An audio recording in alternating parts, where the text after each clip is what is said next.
24 hours. What could a player achieve if they play Tower Defense Simulator for 24 hours straight? Starting with a new account and no game passes, I take on this challenge to see how far I can get. But there's a twist. Every hour I get a new randomized challenge.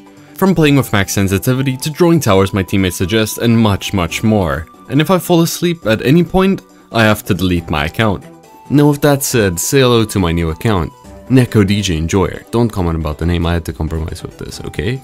Hour 1. The beginning. Joining in, I was prompted to play the tutorial mode. Although I know how to play, the reward for 600 coins was just too good to give up. The tutorial basically just teaches you how to place towers, upgrade and sell them. And yeah, that's about it.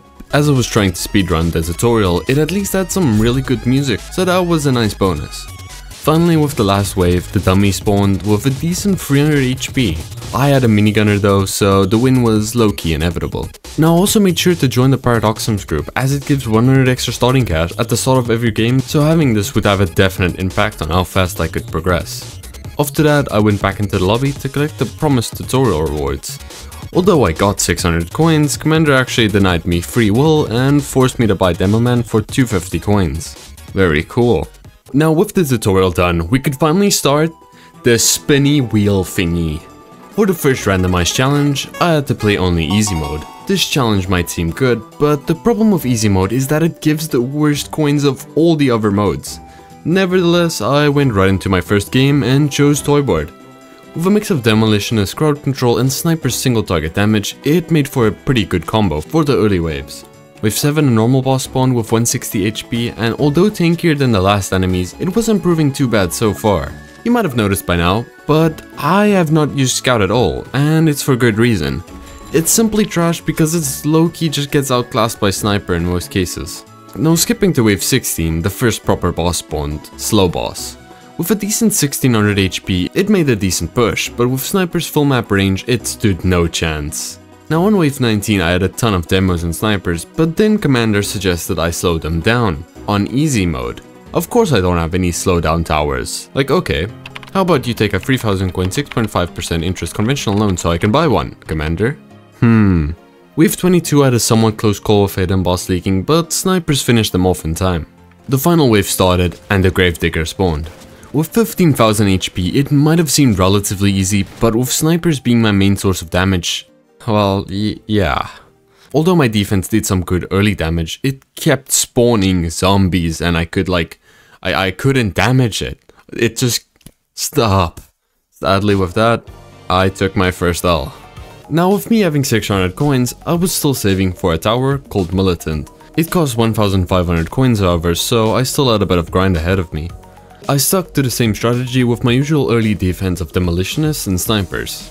On wave 9 I tried placing a sniper on this cliff, but it just never worked for some reason. Paradoxum, please fix. Again with smooth waves till wave 25, it was time for revenge against Gravedigger. As Sun Tzu said, quote, "If you know the enemy and know yourself, you need not fear the result of 100 battles." So I sold all my towers to save time. No way I was winning that one, guys, no. With 800 coins, I was halfway there, so I went straight back into more games.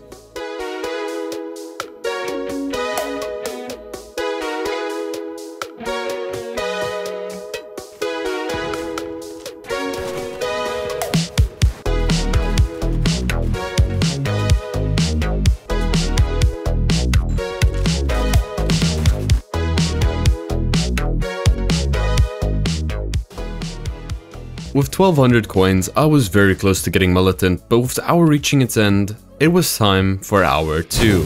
This challenge brought a new twist. I could only place 3 of each tower. Breaking this rule meant I'd have to leave the game instantly, leaving me with no rewards and wasted time. Me being free from only playing easy mode, I could finally play with other people now. Sure, most people would utilize matchmaking here, but I had a better idea. Elevators. See, most people just joined them without asking, but I rather just chose to ask beforehand, and luckily, they said yes, so that was a big dub. Loading in, we chose Molten mode. This mode introduces a bit more difficult enemies, but much more worthwhile coins, as well as XP. With me and Little Baked Potato both being noobs, we had a relatively decent defense consisting of basic towers like Demo, Scout and Snipers, as well as a Soldier. Ez meanwhile had some actual good towers like Ace Pilot and Elf Camp. I mainly concentrated on getting my free demo mans and free snipers leveled up, whereas Ez got an ace pallet down. By wave 25 he already got 1 max, which basically secured our mid game. Next up on wave 33 a speedy boss spawned, but any leaks would just get finished off by the soldiers, so we were good. Ez started placing elf camps too. They spawn various elves along the path that can stack up and deal insane amounts of damage. Like look at this guy go, he's so happy. As he upgraded it, it went from simple snowball elves to ones with machetes, to even elves that love throwing balls. I meanwhile with my free tower limit was maxed a while back and was getting carried just a tiny bit. By wave 39 we had a solid defense, and with wave 40 being next came the arrival of the Molten boss. With a much larger HP pool of 70,000, our damage was not exactly great. This was made a bit worse with its various abilities, like its Magma Stomp that stuns all enemies in a medium range, a Scythe Slam that summons molten enemies, as well as a literal Fireball that can stun enemies as far away as an intercontinental ballistic missile. Once it went into most of our tower's range, it really started taking damage though, with the elves even starting to stack up on the path. Although the win seemed guaranteed, the second the boss was out of range of most of the towers, our damage kinda slowed down a ton. Thankfully, due to the curvy nature of the map, our elf stacked up. Okay, never mind. With the boss going back into our tower's range and elf being the goat it is, I finally got my first Molten win. Eskil seemed very happy. Finally, after more than an hour, I could finally buy Militant. Although this tower does not excel at anything, this would be a great jack of all trades tower, as you'll soon see. Excited to not have to use sniper anymore, I joined another elevator game and we went for a not so easy map, Lay-by. With a straight path, this would be the worst type of map to use spawner towers on. Not that we had a teammate that had a spawner though. As for the mode, we ended up choosing an even harder mode than the previous two, intermediate mode. With Militant being a little pricey, I got a demoed man down for now, while our teammate got an ace pallet down. My one teammate had questionable farming, but given him being new, it could have been worse. On a good note, I finally placed Militant wave 5. Sure, it might not be mowing down enemies, but this was a major upgrade from having to spam snipers. Wave 7 a new mini boss spawned, cool. Now although its HP might seem low at 180, it regens about 1 HP per second, so if it happens to leak, things can go south pretty fast. We had Humvees on the map ramming them through though, so we were fine. On a cooler note though, check this out guys, they added me into the game. Incredible. By wave 15 our defense was barely holding up with a Necromancer boss leaking through, but our spam of spawner towers managed to clear them off. The following wave, the first proper boss spawned though, Living Experiment with 1800 HP.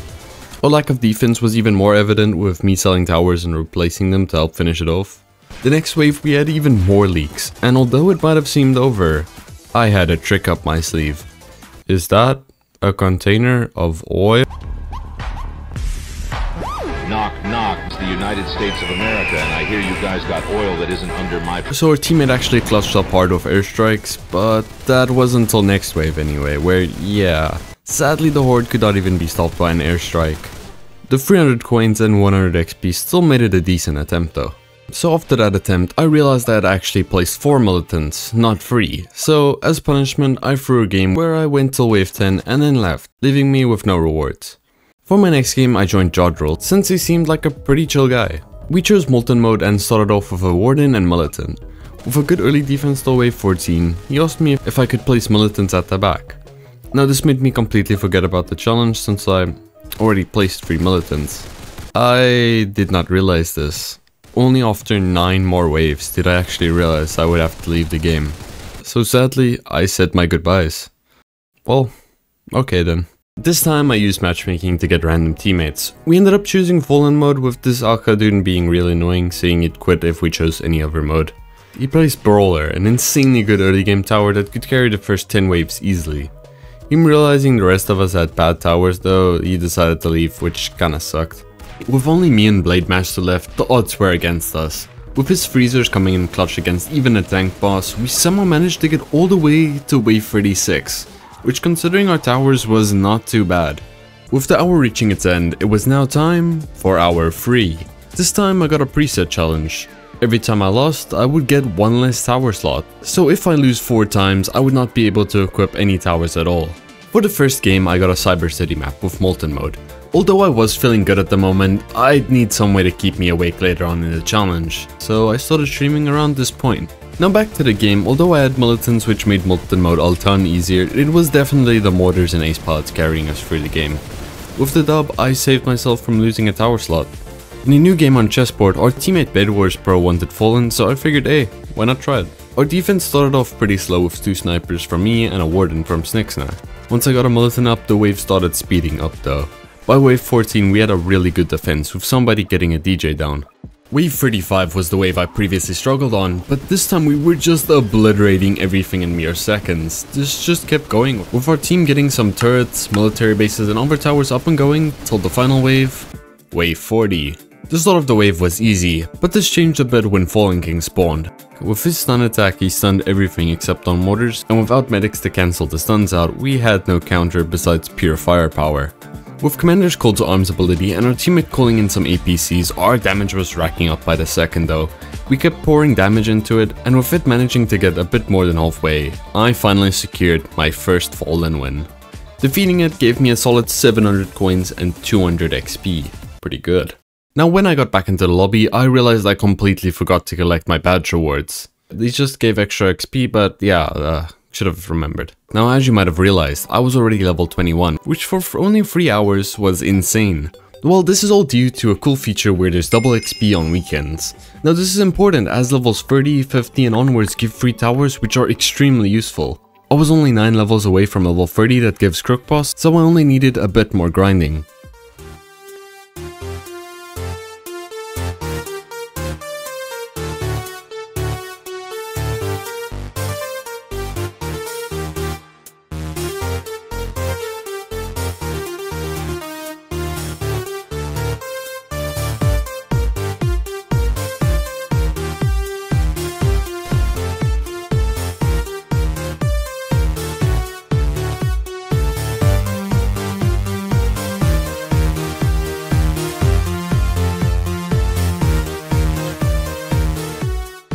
With the end of hour 3, I had only lost once, so that challenge went surprisingly well. But now it was time for the start of hour 4.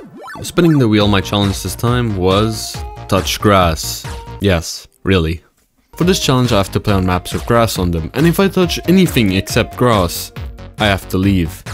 Now coincidentally alongside this I also had enough to finally buy Farm, a tower that generates money over time, making it essential for beating the harder modes. Going into my first game, literally everyone left 4 seconds after I joined, but I just kept playing nevertheless. I chose Molten mode and ran for the grass ASAP. With Farm I could actually get decent money now, so that was a big plus. As the waves went by, I was avoiding grass like TDS has been avoiding adding mecha base. I was really trying my hardest right now. My defense meanwhile was holding up really well. That was until wave 32 anyway, where player leaks were starting to form even with maxed out militants. This got even worse on wave 33 with purple breakers and slow bosses rushing through my defense. In the end it was just not enough and I ended up losing. Second game I went in the lobby and said, guys, don't ask why, but I need a map with grass. Needless to say they were kinda confused. We chose Autumn Falling, it counts as grass, any counter arguments can get DM'd to below instead. We chose intermediate mode, which seems sketchy, but I voted for it anyway. We sweep the early to mid game with us having accelerators and crook bosses carrying us. But now it was time to beat the boss for the first time.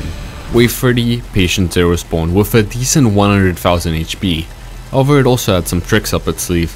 Its abilities consist of a stun jump which stuns towers in a wide area, a zombie summon ability, throwable blue potions that heal zombies that touch it, and surprisingly mustard gas that actually increases the fire rate of towers by 150%.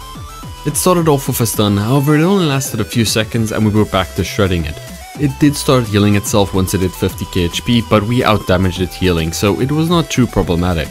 With it managing to get halfway through, it finally got defeated, and I had now finally beaten all the survival modes. At least the normal ones anyway. For the last game of the Touch Grass Challenge, I got into a game with a guy named TDS Player New 2024. Now, I recorded this on the 30th of June, and look when he made his account. Investigations were an immediate process, but this guy was not letting any info out. He was good. He said yes to being a content creator, but past that he was not letting a pixel of info leak. He however made one fatal flaw that would ruin his identity. But before that, guess who it was? A. Propellers. B. Egrepted. C. John Roblox. Now, this is the flaw he made. See, he said propellers without the R. Now if you go into the TDS Discord history and search propellers, there's only 35 results. And guess which YouTuber is one of them? Egrepted. Checkmate. Oh yeah, as for the game, we barely lost. Like, look at this. This is just painfully close. Like, what? For the start of hour 5, I got a new challenge. Leave the game before losing up to 3 times. If I'm about to lose a game to leaked zombies, I have to leave the run. So unless I'm winning, I'll be making 0 coins and 0 XP, which would be detrimental to my progress later on. I had one trick up my sleeve though. I bought Paintballer. After several games of people leaving at the start, I finally got my first game. One problem though, it was Space City. See, this map has 2 lanes where enemies spawn, making it not only significantly more difficult, but also more importantly, eat up more time. Our starter defense consisted of militants and cowboys, which although decent, we were losing a lot of time for enemies to get all the way to the middle. Our best players mostly farmed instead of helping speed up the run. This was not exactly great as they had some of the best towers like Engineer and Brawler. Finally, after basically half an hour, we reached wave 40. The boss spawned on the right side, but with our arsenal of endgame towers, yeah, it stood no chance. Okay, 25 minutes for the same rewards as an easier map. Wow. My next game was another dual lane map, Black Spot Exchange. 2 players left, so it proved a bit more challenging, but we ended up securing the dub at the end. At the quarter mark, it was time for another preset challenge. Play with viewers. At this point, my fatigue had started showing, so this challenge would be my savior. But more importantly, I had reached past level 25. Reaching this level unlocks special game modes. These modes are more difficult but give a lot more coins and XP per hour. With that, I got my first team and went right into the modes.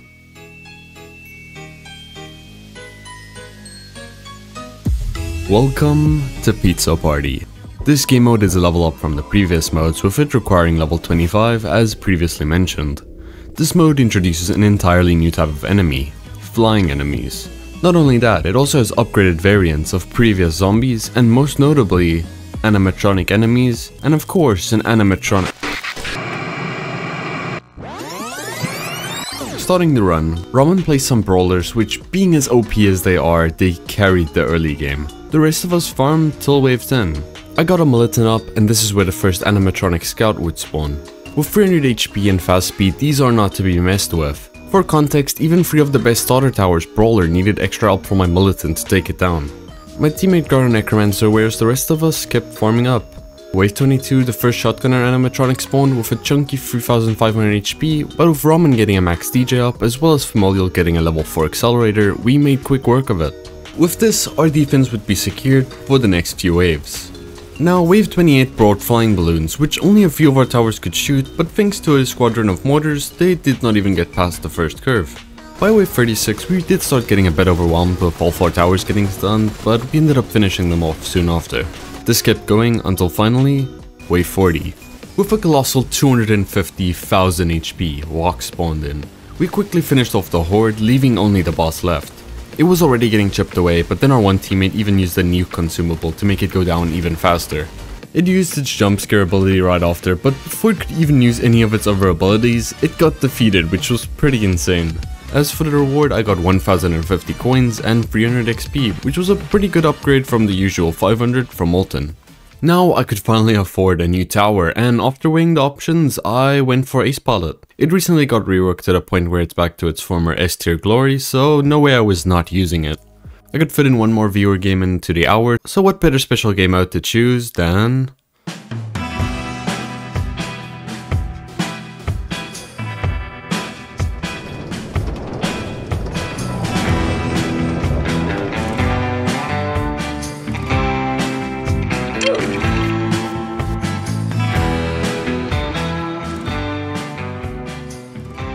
Welcome to Badlands 2. I don't like sand, but this is dust. I like dust. Maybe. Now with its 3 lanes and harder waves, it's a step up from the previous Pizza Party in difficulty. Now perhaps the hardest part is that the boss himself spawns on the shortest lane, but nevertheless, we went right in. For our early defense, I figured I'd try Ace Pilot out, whereas my one teammate put down an Engineer. We leaked a little, but our HP was fine.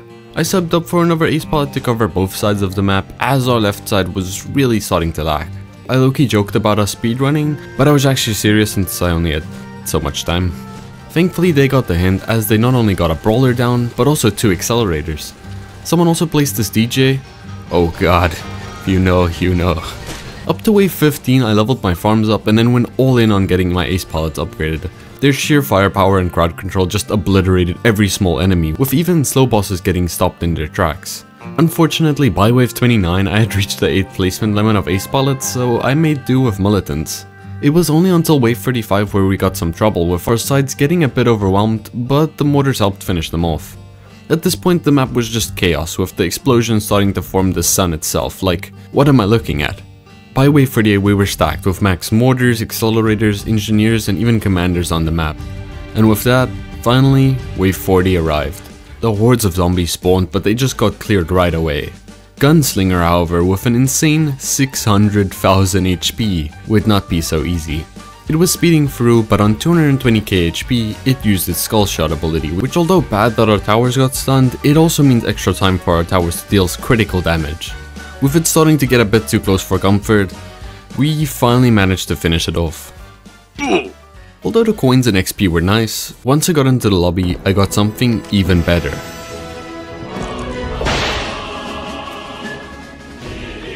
This tower is not only insanely fun with it being able to spawn its own minions on the path, it's also really strong since its recent rework this year, making it a really viable choice. Hour 7. I have to sell my most expensive tower every 5 minutes, otherwise I have to sell all my towers. Simple, right? Well, this challenge might have proved a bit more annoying than expected. I got in a quad game with 4 and tried Crook Boss for the first time, and as I hoped, it was performing really well with us practically speedrunning the early game. As the game went on till wave 28, I completely forgot about one thing though. The challenge. I sold all my towers as punishment even though I was like 10 minutes late and figured that was good enough. By wave 39, me and my teammates had placed so many crook bosses the path was completely filled with bodyguards throughout the map, which was a cool sight to see. As for Fallen King, he Thanos'd all our crook bosses, but we soon recovered only for them to once again get stomped. We managed to finish him off before any more tragedies could take place though. After this game I realized I forgot to claim my free cowboy reward for beating Badlands too. Although not being as great as Farm, it has a nice perk of being able to give money while defending at the same time. I asked my team if they wanted to speedrun and one guy said, "I'm French." I replied with baguette. I think we're friends now, right?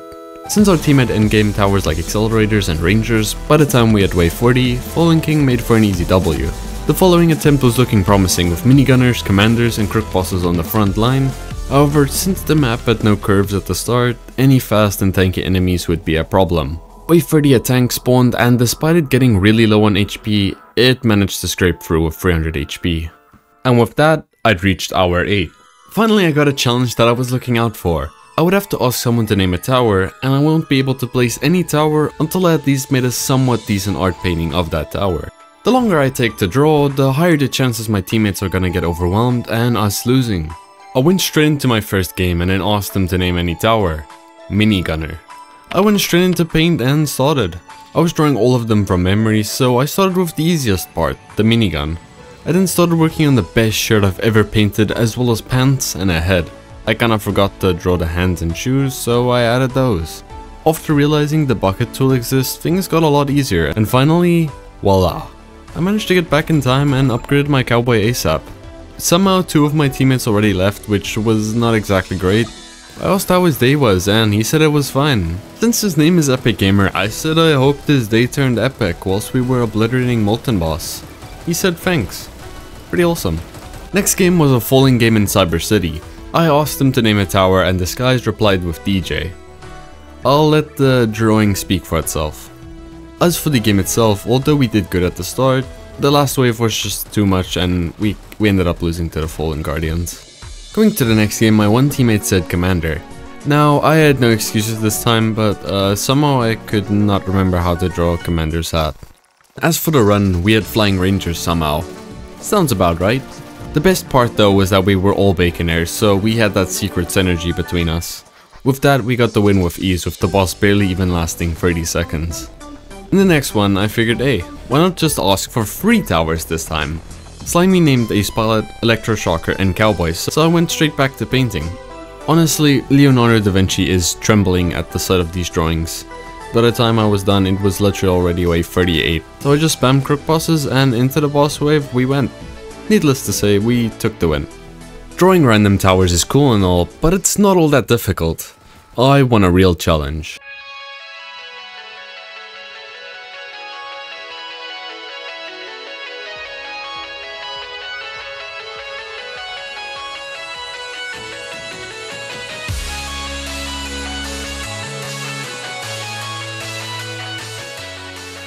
Welcome to Polluted Wastelands 2, quite possibly the hardest special game mode with extremely tough enemies, but also a very long path with 3 circles. From abominations that can revive themselves to super toxics that leave a polluted pool that regenerates enemies, this mode brings a lot of challenges to the table. Of course, the one to top them all is Nuclear Monster. Now, my loaded was not exactly great for this mode, so I decided to buy a new tower. And what better choice than military base? And so, I went straight into the attempt.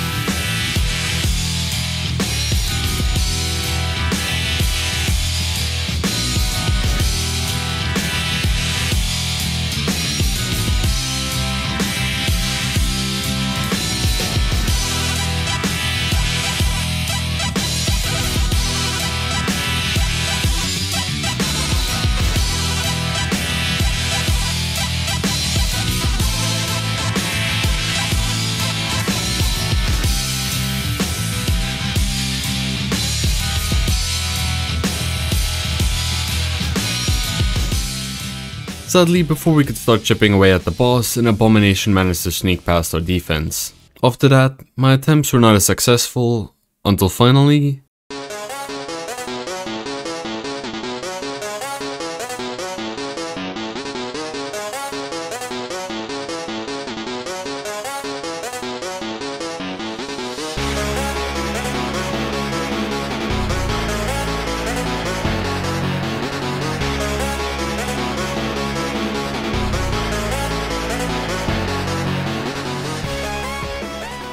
So close. Literally me having a single better tower like minigun copium. It had now reached hour 10. I got a not so fun challenge. I had to change the targeting of all my towers to randomized. Now this might be an annoying challenge if I had towers like minigunner, but as you can see, half my towers are spawner towers, so like, they don't get affected. Okay, despite this, I lost my first game with us choosing intermediate mode and ended up just grinding Pizza Party for the rest, with me only being able to get a proper triumph on the final game. Hour 11, my challenge was max sensitivity. This would basically mean if I moved my mouse by a pixel, this would happen. At this point I was level 40, so I was nearing the level 50 mark, which would let me play the hardest mode, Hardcore. Since Hardcore gives an exclusive gem currency, it would allow me to get some of the best towers in the game. I started off with a Pizza Party game and tried farming, but could not really place my farms or well, any other tower neatly, which kinda sucked. Thankfully my teammates had good towers like engineers, so I got carried all the way till wave 40. I also did a Badlands run which did not go as great, but coins are coins. At this point I was getting a bit nauseous from the sensitivity, but thankfully I had reached hour 12. For this challenge I needed to win on a dual/triple lane map without stopping until I succeeded. Going in I saw Black Spot Exchange, so I went for it instantly. Early on one guy asked if I was live streaming. No. Our teammate for some reason placed 4 commanders, which made no sense, but it looked low-key satisfying, so I was not one to judge. As we went through the waves, my teammates got rangers up at the back, and the rest of us got crook bosses and militants in the middle. Fatigue was really starting to set in at this point. I found myself complaining for a full minute about how annoying commanders' texts were, cause they just kept ruining my recordings. Thankfully with our stacked defense we clapped the boss and I was unshackled from playing those maps ever again. I played another Pizza Party run and got a dub, giving me a total of 9,000 coins. This meant I was getting close to one of the best endgame towers, Ranger. Since I was now level 45, I'd be needing it pretty soon to be able to beat hardcore. But now, it was time for probably the coolest challenge of them all. Hour 13, play with tedious YouTubers. This challenge would help me regain some stamina with them being able to help me out. For my first team, we had TrustlyDragon, Oliverlizard, and propellars. Now what better mode to ask for a carry on than the mode I've yet to beat all this time? Polluted Wastelands 2. I started my defense with Ace Palette, with propellers also helping with a barricade that lasted exactly 10 seconds. My Ace Palette, although struggling, managed to finish them off, and with me getting 2 down, they were finally doing some good damage. Wave 8, TrustlyDragon got a Toxic Gunner down, quite a fitting tower, with it being great at slowing the zombies down. More interesting was its total damage though. It had more decibels than Pi. How? I do not know. Wave 30, the Abomination spawned, with it managing to get past the first loop. It then went into its reanimated state, but it barely managed to get any further with our brawlers holding it back. Wave 39 asked for tips for the remaining 12 hours. Drink water, okay, valid. Live, okay. Dragon hit me with the... I respect that. But now, it was time for Wave 40. Nuclear monster spawned, and by the time it did, we had already cleared most of the horde itself, leaving only the boss.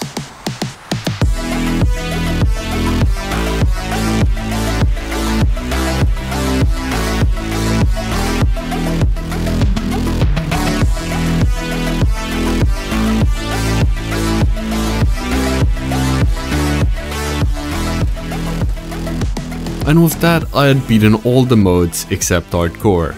I already clicked to rejoin by the time I saw Propeller's good luck message, but he probably thought I never saw it. But I did, thank you. Round 2 we had Winterz, Dogblox, and PDF. This time we were gonna chill in Pizza Party. I'd been using the same loadout for 4 hours straight, so I wanted the last few coins to get Ranger ASAP, otherwise my brain would go mush, like no. With them using the golden skins as well as some music from Plussy DJ, we were chilling on the early game. Skipping a few waves, PDF placed down a swarmer, so all the zombies had bees on them, making them do this wacky animation all the time. He said, I wonder how orcs will like the sound of bees. It will be a sight to see. Okay. At the start of wave 40, they used all the flag buffs, which made for a really cool looking effect, and oh yeah, the boss spawned too.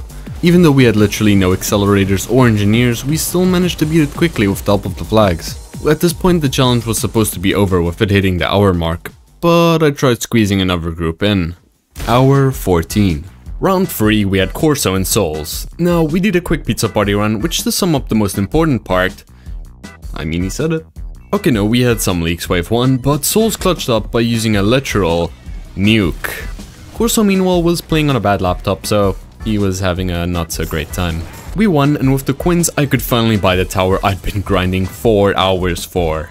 Ranger. Now with Ranger I could actually do hardcore, and what better way than with the YouTuber who is best known for hardcore, Souls. Now here's where a problem popped up. CORSO's laptop died and Souls disappeared out of thin air. What? I was genuinely hyped for that, and with me being fatigued after playing for 14 hours straight, that took a small hit to my morale. But nevertheless, the grind never stops with the start of hour 15. I got possibly the worst challenge you could force on an experienced player. I have to equip farm, but I have to get level 4 farms, the worst upgrade, one by one. I started my first run in Moonbase and started the unforgivable act of placing level 4 farms. I at least could test out my new Ranger though. Now, problem is I could only place them back here, so they could not really help speed up the run, which kinda sucked. Nevertheless, I kept getting level 4 farms one by one, and finally by wave 26, I was done. I concentrated on upgrading my rangers, and with Fallen King's appearance, this actually looked like it wouldn't be as easy. With me and my teammate rangers, we slowly but surely chipped it down, and finally, we got the triumph. At this point I was level 49, one level away from finally being able to play hardcore, so I was locked in. With me beating Molten 2 times, finally I'd reached level 50, which also unlocked challenges, which was perfect as the preset challenge was to beat the challenge game mode with randoms within the hour. So I went straight in. Oh, and I also got the level 50 turret, which was a nice bonus. The early waves were chill with my teammates placing towers at the front, while I placed a squadron of soldiers at the back in case of an unexpected zombie rush. Now this proved useful in wave 24 as the shadow boss did manage to leak through, but with my soldiers at the back, they came in clutch. Things were looking promising until wave 30 started. Glitches spawned, which, okay, that seems fair, but then right behind it, a tank. We have starter towers, TDS. Okay, maybe it's a skill issue. I checked the Discord, I asked around. Turns out you need 3 nukes, the rarest consumable in the entire game, to win. Knowing I had no chance to beat that, I switched the challenge midway to hardcore with only randoms. This was an even bigger mistake than Dreams Fit. Wait, do I hear cinematic music?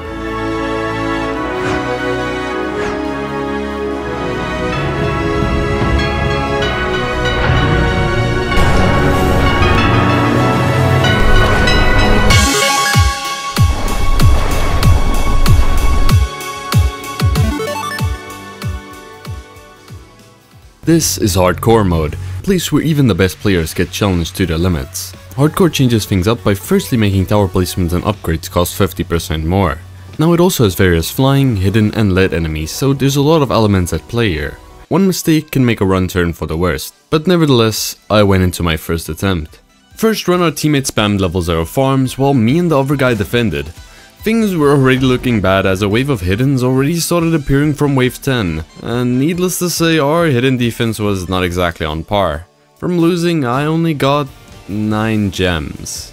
Yikes. Surely the runs after this would get better though, right?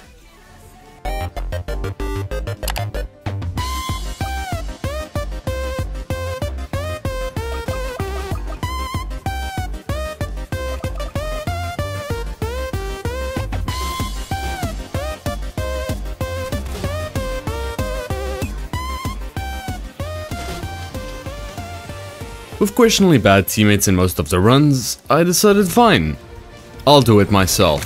I bought Freezer and went straight into a solo game. I chose the 4 Seasons map, and with a bit of struggle here and there, I technically got away further alone than with teammates, so I took it as a dub. I still had a few more minutes for the hour, so I decided to do another trio run, which went awful unsurprisingly. Now it had reached hour 17. For this hour my challenge was simple. I have to place 1 tower every wave until my placement limit is maxed out. This challenge would not make hardcore grinding possible though, so the coin grind began. To play it safe, I just spammed level 0 farms at the start, which slowed down my farming quite a bit. Once I did wave 15, I finally used turret for the first time. It had really expensive upgrades, but the early levels actually made the tower pretty good. By the time wave 18 came, I had maxed out my tower placement, meaning I could finally chill and concentrate on the actual game. Wave 36 cracks were starting to form on our defense though, and we ended up losing on the following wave to a necromancer boss. The following 2 games I used the same strategy and ended up winning the other 2, resulting in a total of 3,300 coins for the hour and 900 XP. Pretty solid. Hour 18. Play hardcore with party queue teammates. See, TDS has a Discord where you can find good matchmaking teammates instead of random. Now the problem is the best strategy Lucille uses 1 tower I don't have right now, Pyromancer. And I was exactly 180 coins away, so I did a quick Molten run to not waste time. After a swift triumph and with me buying Pyromancer, I got teammates through the party queue and went straight into our first run. We started off with Real getting an ace pilot up for our early defense. Now this still left the hidden as a problem, however this is where me and Gamer's role came in. With me getting Pyromancer to level 2 and him getting a Trapper up, they could handle the hidden, at least good enough to not outright die anyway. Lead bosses started appearing on wave 17, and they're unique to hardcore as only explosion and fire damage are effective, breaking their shell of armor. With our fleet of ace pilots bombs though, they made quick work of them. Now the first proper boss appears on wave 19 with a chunky 1600 HP. This is where Freezer fitted perfectly as it gave me time to save up for a turret to help finish it off in time. Waves 22 to 24 tend to be the calmer waves as it's mainly wave 25 that really proves the challenge. 3 fast hidden bosses with a chunky 800 HP spawned, but through use of Commander's ability Call to Arms and Freezer slowing them down, they made for a perfect counter. After wave 22 we got a decent rest period to upgrade farms and upgrade our defenses. This was until wave 31 anyway, where a new enemy spawned, Fallen Titan. It has the ability to smash towers, causing a series of them to get stunned. Due to our spaced out placement, it could only stun 1 at a time though, so we just had to slowly chip away at it until finally defeating it. Next on wave 36, Gravedigger spawned. Usually it might seem like an easy challenge, but it can easily overwhelm you if it's buffed HP and spawns. However, with our rangers always being able to deal consistent damage, it only managed to get halfway. Following that on wave 39, an entirely new enemy gets introduced, lead balloons. Not only are these flying enemies, their lead property makes few towers able to damage them. Personally, I hate these the most. Not fun. Thankfully our ace pilots and rangers were able to damage them. Next up on wave 44, Molten Boss spawns, but it simply got obliterated by our defense. It stood no chance. Now on wave 47 a new boss spawns, Fallen Swordmaster. With 150,000 HP, it's kitted out with sword attacks capable of stunning towers. The rangers with their stun immunity made for a great counter against them. We managed to finish him off soon after. Wave 48 Fallen King spawns next. However, at this point defenses tend to be strong enough to take him out if they were able to take out Fallen Swordmaster. This leaves the final wave, wave 50. Shortly after the wave started, Void Reaver himself spawned with an insane 1.2 million HP. It used its Void Energy and Void Slam abilities, stunning most of our ground towers, but we kept chipping it down slowly but surely. Once it hit half of its HP, it went into rage mode with even faster speed. Usually it would go extremely fast in this state, but Freezer being the goat it is, it kept slowing it down, and finally, we secured the win. This made my current total 400 gems. Hour 19, my challenge was to beat a mode I have not beaten before, but since I'd beaten every mode, I figured hey, might as well go straight back to hardcore. I tried a stratless solo run. Did it work? No. So going straight back to Lucelle, the grind began. Hour 20. This time I had the challenge of staying on the path, and if I ever stepped off, I would have to leave the game. With me doing another hardcore run, I stuck to the path. I was pretty sleepy at this point though, so I had to remind myself every second to not walk off the path accidentally. With me managing to pull through, I got another 300 gems for a total of 1029. Hour 21, equip a trash loadout for the hour. Oh no, I equipped my bare bones loadout and went right into a polluted game. Well, okay then. So do I go back to an easier mode? Nah, I'd do Badlands. Since my damage tower sucked, I figured I'd basically only use Freezer this time, and so, the Freezer spam began. We had a ton of close calls on wave 30 onwards, but my Freezers were just clutching up. Eventually wave 40 it was time to go against the boss himself, Gunslinger. As Gunslinger walked through, my Freezers did not seem that effective, and eventually Gunslinger slipped past our defense. Maybe the Freezer win was the friends we made along the way. Hour 22 I had to equip farms and could only farm for 50% of the game before doing anything else. Nothing much happened, just painful grinding. I managed to complete 3 runs in the hour, earning 2100 coins and 300 XP, which brought my level up to 60. Hour 23 had the challenge of only using moving and spawner towers. Now at this point I'd realized something important. See, hardcore gives a free deluxe crate when you triumph hardcore for the first time, and with the crate having Neko DJ, I had to see if it was possible. Of course I needed the DJ tower first, and with me having 4000 coins I only needed 1000 more to buy it. Time was running out though, but with adrenaline and coffee in my bones, I managed to speedrun 2 molten runs with only spawner towers. Going into the lobby, I quickly bought DJ, and now it was time. And I got... Neuer Cowboy. Trash. Hour 24, the final hour. I was only 200 gems away from Brawler, so I set this as my final goal. However, this time I restricted myself. No strategies allowed this time. I spammed the invite to the livestream and went straight into the game. And, well, how did we manage to pull through? Well, see for yourself.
I really don't know how, but we actually won with no strategy, and with that I could finally buy the tower I'd been wanting, Brawler. At this point I was half asleep, but man, finally not having to play TDS felt amazing. After all these hours of grinding, I'd gotten this far. Now you might wonder, was it worth it? Well, I'd say it was pretty tedious.